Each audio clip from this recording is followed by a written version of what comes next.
Welcome to the New Hampshire Journal podcast. I'm your host, Michael Graham, managing editor at NHjournal.com. We've got a terrific pod lined up for you, starting with Democratic candidate in the 1st Congressional District, Cristian Urrutia, who names names. And speaking of names, I'm glad he joined us because I finally learned how to pronounce his last name. I've been mispronouncing it for weeks.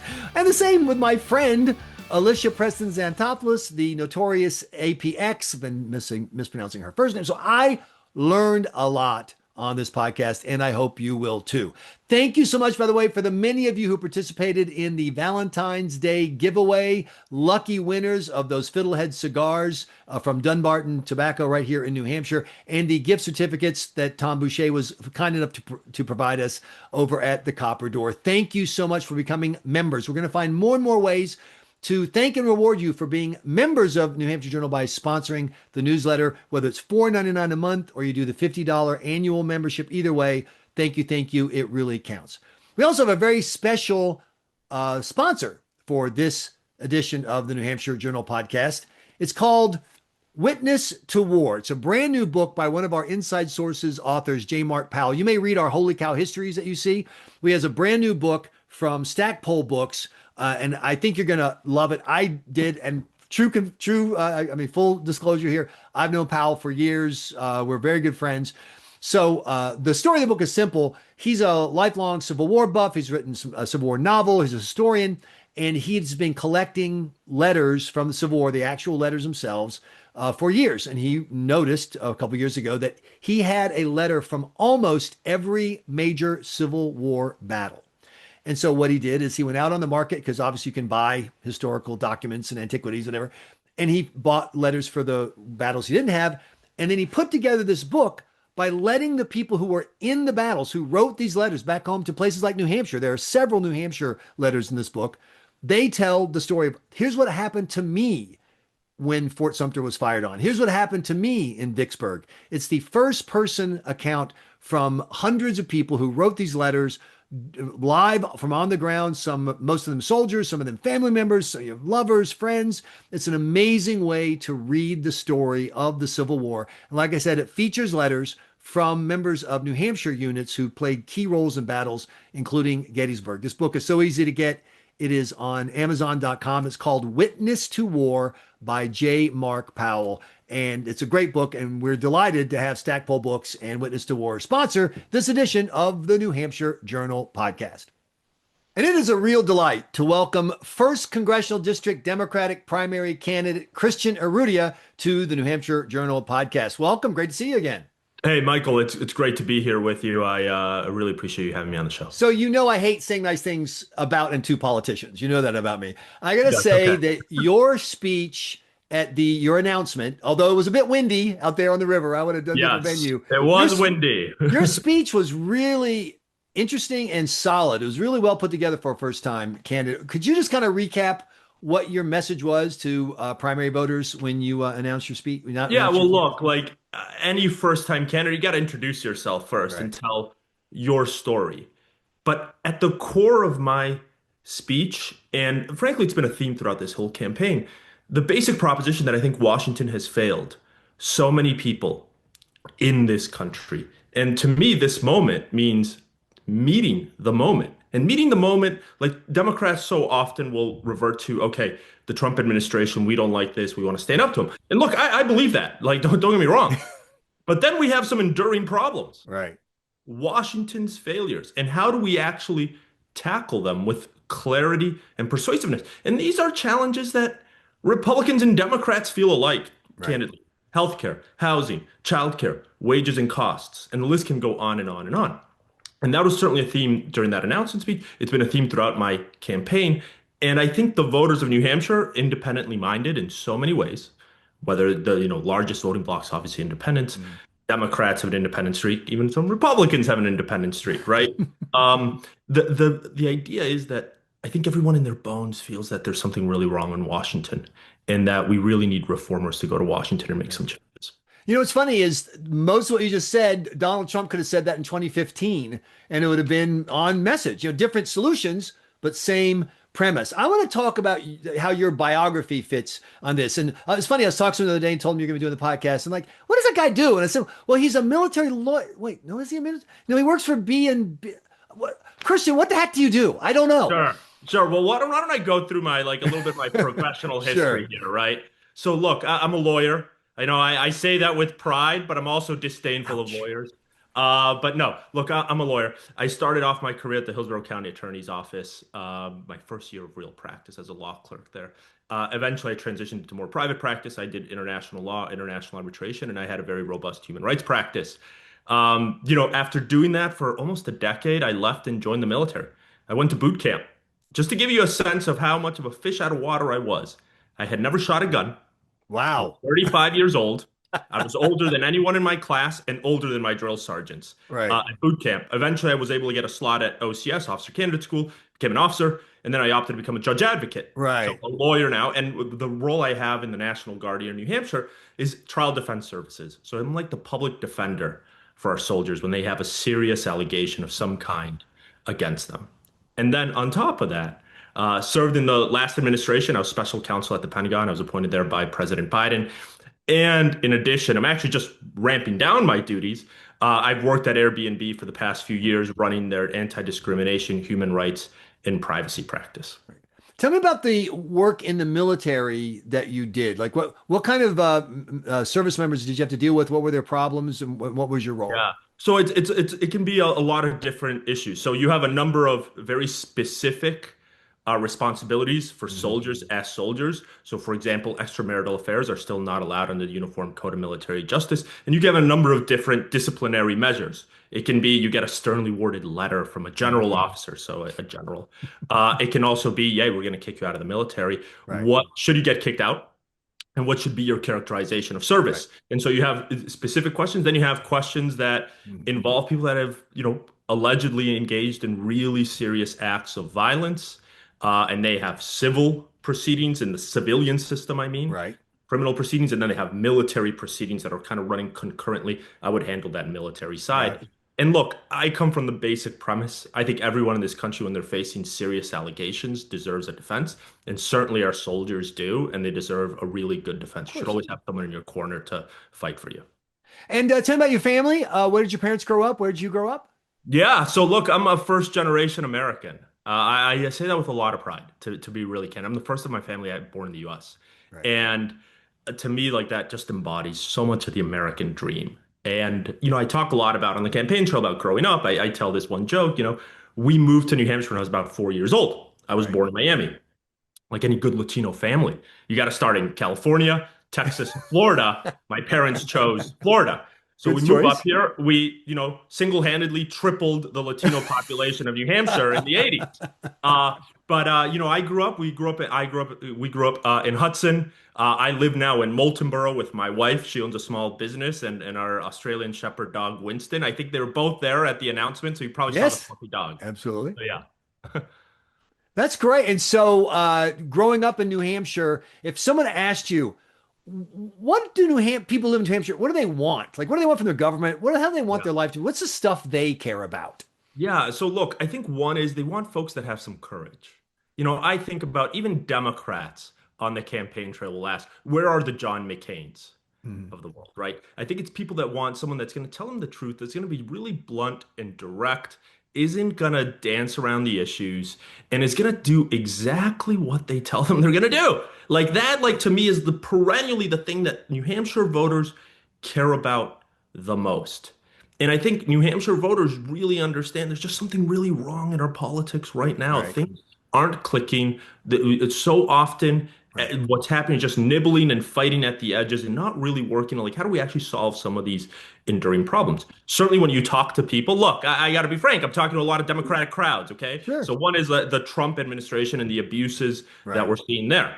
But when we get to the bread and butter issues, healthcare, healthcare, healthcare, housing, childcare, wages and costs. And that is such an important part of the conversation. And I think that's where we centered our campaign. I say often on the trail, I'm an economic progressive first and foremost. I think Right. those are the type of solutions we need to, make sure people get a fair shot in this country. So you mentioned healthcare multiple times. What is the Cristian Urrutia healthcare policy? Yeah, look, to me, it is ultimately moving in the direction of Medicare for all. I think that's the most realistic way to get everyone in this country a baseline of healthcare that's predictable, accessible, and affordable. Now, that's a big change. Like I'll be the first one to admit it. You're not going to do that overnight. And anyone that's saying that is frankly full of BS, candidly. Okay. But I do think we should have a public option, basically a day one proposal to move into a public option, give that ability for folks to buy into the Medicare system, and then eventually move our in the direction of a Medicare for all plan. I think that's a very sensible solution. I think it would work. And I'll say this because I think it's an important point. People raise it. Well, can I supplement? Of Right. course. I'm never going to tell someone they can't. Well, short of So the you most don't so you don't egregious say thing, they no can't buy private. something. You don't want to shut down the private side completely. I know. I think, look, there's when you look at the world and you look at other countries that have moved into a system where there's something akin to Medicare for all, a Right. lot of them do still have a private healthcare system. People Right. supplement it. What I care about is, look, if you get sick, Michael, you're going to be able to access a doctor and it's not going to ruin you financially. Mhm. That's what I want. And I think most Americans really understand that. When you're looking and you ask people, do you think everyone in this country should have access and a right to healthcare? The vast majority of Americans say yes. And I think that the Democratic Party needs to go in that direction. It's certainly something I've called Sure. from that speech where you were there. I continue to call for it, and if I go to Washington, that's what I'll fight for. So the question people have about it is obviously cost. I mean, it'd be great. You're absolutely right. It'd be great if everyone could have, Sure. the President of the United States insurance plan. That'd be fantastic. It'd be terrific. But Medicare is already creaking from the weight of the system. It's far more expensive now than it was projected to be when it first started. Obamacare turned out to be far more expensive than originally projected. That's one of the problems we're having with the subsidies is that in theory there wasn't supposed to be subsidies, but then again, to your point, there wasn't a public option at the beginning, and Yeah. that undermined it. And then also they ended the mandate because the only way Obamacare worked was you make everyone pay, Yep. and Yep. then that gives you young, healthy people to subsidize the old people until they Yep. turn into old people. Yep. So what do you say to people Yep. who go, look, sure, let's all have a kumbaya healthcare, but who the heck is going to pay for what's going Yeah. broke right now? Yeah. So look, I think you're putting your finger actually right on the pulse of one of the challenges and one of the benefits of a Medicare for all system, right? You said, okay, we need a mandate because we need young people and older people that are inherently getting increased costs working in the system, kind of balancing it out. We don't have that right now. We should have had a public option, one. Two, but when you look at the Medicare for all system and you look, and this is Rand, okay? This isn't just like, Christians making up some numbers. When you actually look at the costs of a Medicare for all system and compare it to the total cost of the current healthcare system, it's actually cheaper. It's more efficient ultimately. And we got to acknowledge, out of any country in the world, we spend 2 times per Right. capita more than any other country. 100 million people in this country have medical debt of some kind. 80 to 90 million people are underinsured or not insured at all. And if you get cancer, a 25% chance you're going to go bankrupt, right? Mhm. Like that is an incredibly ruinous system economically. When you look at that total cost and you compare it to what the cost of Medicare for all would Right. be, it's a much more efficient system. I think that's the direction. But this is the thing where I think it's really important. Democrats got to make that case. Right. Like this is where I think we've not done a very good job is in affirmatively making the case to Right. say, yeah, you're right. Our healthcare system is terrible. It's Sure. ruinous. It's really expensive. Mhm. We can have this system and it can actually be more efficient and to make that a convincing case. So this leads into like to me like the guts question in American politics. You're asking people to say, okay, right now you have an insurance policy that you got from some company that's in it to make profits and all the efficiencies that come with that. They go to a healthcare system. It's a mix. I mean, we can't even call our system for profit. It's just there's too much public money, Yep. nonprofit money, whatever. But we have this system. I got a solution, and the solution is the people you can trust, the government. The people have done such a great job Yeah. with your schools and roads. The post office is anything better than the Yeah. profit generating post. See what I'm saying? You're asking people to trust the government. Why should people who many of whom believe I'm from the government, I'm here to help are the most dangerous words in the English language. Why should they trust the government, whether it's run by Cristian Urrutia or by Donald Trump or by anyone else? Well, they certainly should trust a government run by Cristian Urrutia. But no, look, honestly, You look, got me. yeah, yeah, Let's skip all this stuff. Let's go to dictatorship. That's yeah, what we no, do. well, we're certainly not saying that. But look, we have a proof of concept. Medicare, right now, it actually is operating right now. It's working relatively well. Are there some things we got to fix? unquestionably. Like I'm not like rose-colored Sure. glasses here, just saying, oh, everything's perfect just on that other side of the line. Of course, there are some things we got to fix, but we actually have a proof of concept. It's worked. Hmm. The majority of people, once they turn 65 or the time they retire, they're gonna move into a government-based system. I think that there's things we can fix, but we look at the proof of concept, it works pretty well. I think we can make that convinced case. And again, I go back to this principle, the base, a base level of healthcare that's accessible to everyone in this country. If you're one of those people that say, hey, I don't want the government involved in my healthcare decisions, go out into the market, supplement it. Go ahead. I'm not Okay. going to stop you from doing Look, that. we got to move on just because I could do an hour on this because Yeah, I have a sure. totally different solution from yours but I don't want to, we got to get to housing because housing is one of those front issues. And Yep. I will say one of the things that has always occurred to me about the housing problem, having lived all over the country, whatever, is I just don't see a lot of room for government to have a major impact. You can argue, as Republicans do, well, the problem is regulations, and there was a surge of regulations. There was a surge of local zoning control, Mhm. but that was in response to people doing stuff. Or Yep. the suburbs and the urbs and everything started merging and people were uncomfortable. So that was a backlash. Now you're having another lash of, well, we're going to take Yep. away all zoning. How much can the government subsidize? There's this fight in Concord about a $5 million housing champions program. As you know, Christian, $5 million, even that's not I mean big in that the New that that Hampshire may market. build That's not you big in the 7.5 Londonderry homes. market. Yeah, that's That nothing. I mean the average Exactly. cost of a home right now in New Hampshire is about Exactly. 515,000 or so. Yeah. So So, what's your idea for yeah. how you, as a member of Yeah. Congress, and policies that could be enacted can impact housing in New Hampshire? Yeah, so look, I've laid out a very comprehensive plan. It's on my website. It's under a Fair Shake for All. I address the housing crisis in this country. I think there's a number of things you need to do. One is the federal government should incentivize streamlined zoning at the local level. That's in the control of the local government. That's not in the control of the federal Can government, you right? explain what you might by incentivize? Like, would that be like you do it and we'll give you some money for Yeah, you infrastructure do kind it, of or thing? you actually put federal funding subject to certain conditions. You give grants out subject to those Got it. conditions. I think So that's if very Town A wants to grow and Town B is like, forget that, we stay away, then the that's their federal choice. money would be trend towards Town A. That's ultimately their Got it. choice. Give them the choice as to how they want to determine how they apportion lot sizes, the Right. zoning regulation, how much density they want. But I do think there is a role. Look, we don't have a national infrastructure bank in this country Right. right now. I think there's a clear road to do that and to have competitive investment in builders, local builders that are going to build homes in this country and are going to build starter homes. A big part of the story of why we have a housing crisis, we don't have enough homes, right? Right. Depending who you ask, 5 to 7 million homes short. But another part of that story is what type of homes are being built? When Hmm. I was born, about 30% of new homes were starter homes. Today, it's roughly 7%. We should incentivize builders to do that. Now, these have to be commercially viable Of loans. We course. shouldn't just be giving money out and losing a bunch of money. But we could do that. We can make it more competitive. We could reduce the cost of financing. We could create a lot of incentives to build affordable homes for folks that are in their 20s, their 30s, that are trying to start a life for themselves and get their foot in the door, get some equity. Because, I say this all the time. The major asset people own in this country, it Right. isn't Tesla stock or Nvidia stock Exactly. or pick your, Fortune 500 company. It's homes. We got to give people an ability to get their Right. foot in the door. I think that's really important.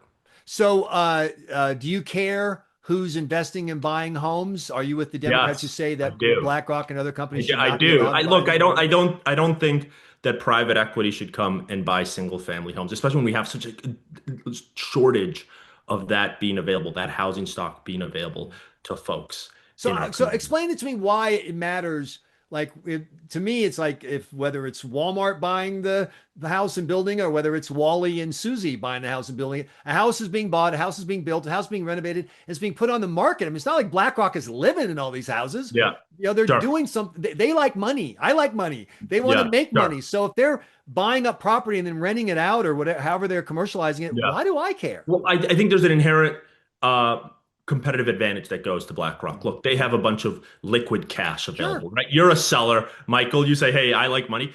BlackRock comes and says, "Hey, I'm going to pay you 10% over asking. I can Right. close in 3 days, whatever it is." And then you have Christian. Hey, I've got a VA loan. I got to do an inspection. Exactly. I'm gonna, Yeah. I got a I'm dog. gonna match it. I'm gonna do 10% over, but you Right. won't close for 60 Right. days.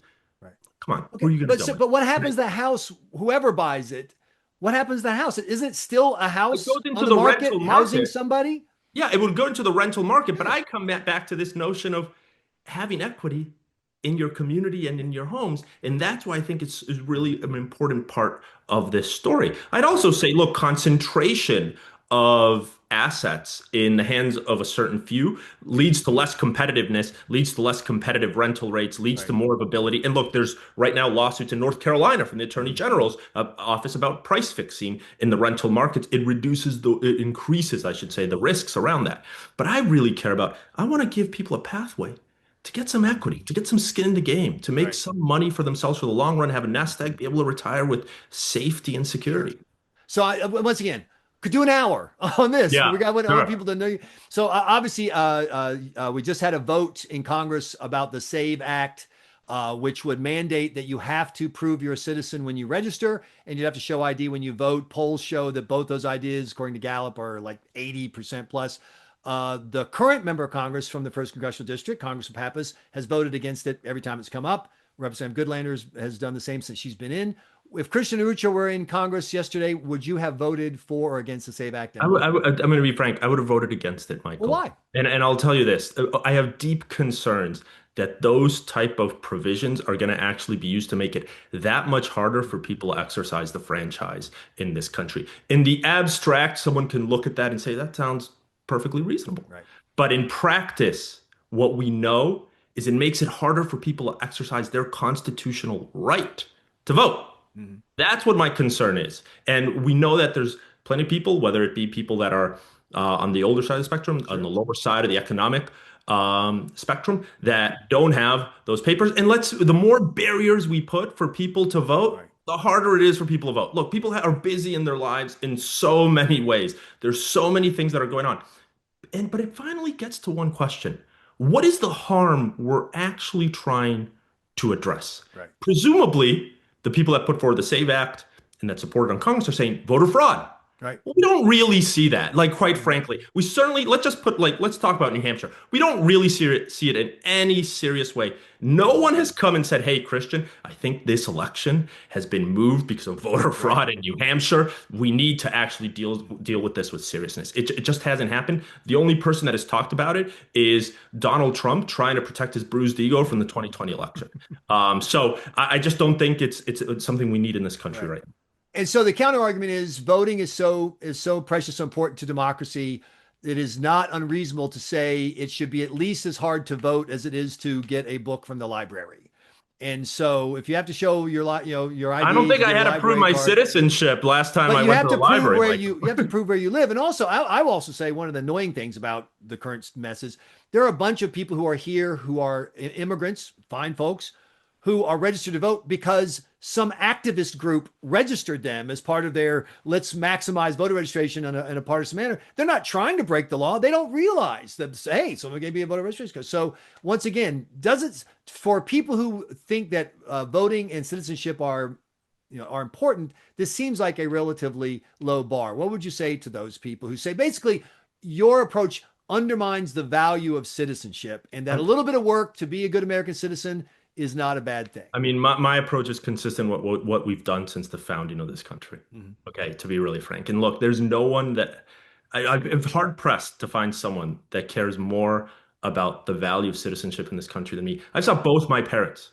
become naturalized citizens. I saw, look, the challenges and the beauty that comes with the immigrant experience firsthand. Like, and it's the reason I joined this country. Like, I love this country so deeply. And I'm really worried about this country too, frankly. It's the reason I'm in the race right now. Right.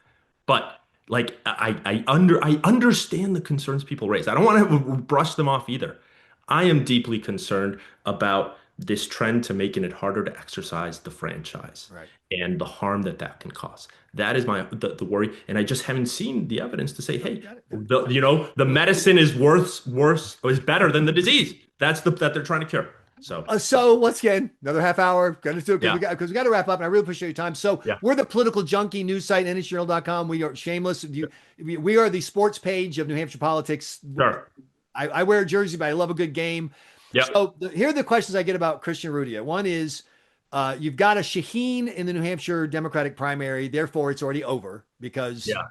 Well, I have a lot of thoughts on that, well, but look, I mean, look, yeah, look, Massachusetts, the name Kennedy used to be a yeah. thing. Look So at the name Sununu in New Hampshire. So the first question is, how would yeah, you describe the current state of the primary race from a political, just, totally yeah, us sure. political junkie? And then my second question is, in your pitch to the voters, Maura Sullivan, military service, smart person, great. Stephanie Sheen, a great name, been around. I'm trying to shoot Sarah, last name I can't pronounce. Studinsky, Thank you. She's a nonprofit activist. She's done a lot of community work. Representative Heath Howard. I hope I got the names in the right order because I hate two first names.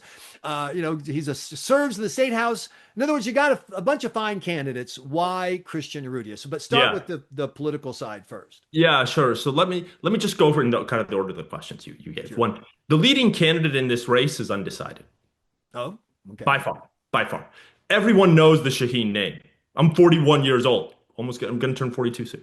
Okay. Look, my whole life basically.